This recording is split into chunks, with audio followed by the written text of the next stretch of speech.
Hoje o Sintep, ele tem diversas lutas, diversas bandeiras que a gente tem acompanhado, mas qual seria hoje o principal desafio do Sintep para vocês?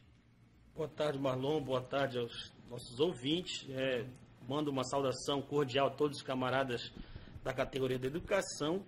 É importante a gente avaliar, Marlon, que hoje Breves tem vários desafios.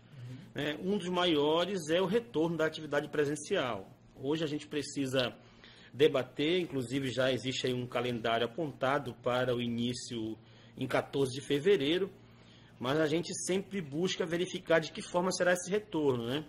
A legislação está aí, as orientações, as normas já foram feitas, mas as escolas também, a gente sabe as condições que elas se encontram, condições físicas.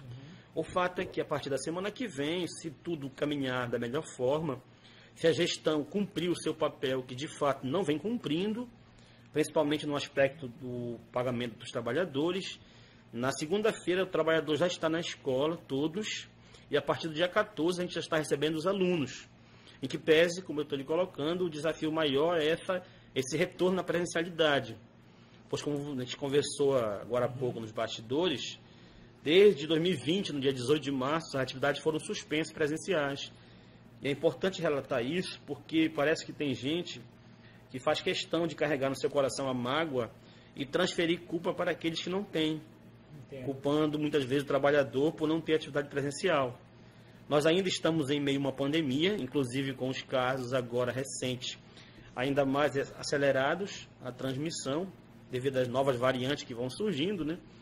Mas em 2020, quando se identificou a suspensão das aulas, pois se verificou na escola um espaço que o contágio seria exacerbado. Então as aulas foram suspensas. A secretária de Educação, naquele momento, tentou, ainda em setembro, por uma manobra política, querer voltar às atividades presenciais, em pleno a taxa de óbitos pela pandemia elevada, né? Então a gente sempre vem se posicionando pela segurança. Hoje o trabalhador está vacinado, nós defendemos a vacinação e colocamos que todo trabalhador deva se vacinar. Inclusive o município deve verificar de que forma irá agir com aqueles que não querem se vacinar. Em que pese a vacinação não ser legalmente obrigatória, eticamente, moralmente, nós temos que defender a obrigatoriedade da vacina, porque ela salva vidas. Então o sindicato se posiciona pela vacinação de todos, os trabalhadores já tiveram acesso, não se vacinou aquele que não quis ou que apresentou determinada condição impeditiva. Mas nós estamos prontos para o retorno. Estamos vacinados. Quando você me fala, estamos prontos para o retorno, eu pergunto, o município já ofertou essa estrutura para que os servidores, como o sindicato bem define, que está pronto para retornar, ele tem essa estrutura? Porque voltar e dizer que vai voltar é muito fácil, definir data é muito fácil, mas quando a gente pensa em planejar, um exemplo disso é esse podcast aqui. A gente planejou, mas e aí? A gente tem toda a estrutura? Da mesma forma vocês, hoje, vocês avaliando a realidade da educação em si, vocês têm essa estrutura? Hoje, estrutura física as escolas não têm. Por isso que eu estou lhe dizendo que o trabalhador está pronto para o retorno. Agora, nós precisamos debater questões concernentes a salário, questões concernentes à higienização das escolas, questões referentes à estrutura física das escolas, ao cuidado, à vacinação da criança. Mas o trabalhador ele está pronto para retornar. Por que eu friso isso? Porque é muito comum você ver, e aí a gestão está usando de um artifício comumente usado, inclusive pelo próprio governo hoje que está, o governo federal, que é das fakes, que é atribuir a pessoas críticas ou atribuições que confere à gestão. Diz que o trabalhador não quer voltar, inclusive a gente já até viu gente que até satiriza, dizendo que é só falar em volta que o professor adoece, professor quer grevar. Na verdade, volto a repetir, os trabalhadores estão prontos para o retorno.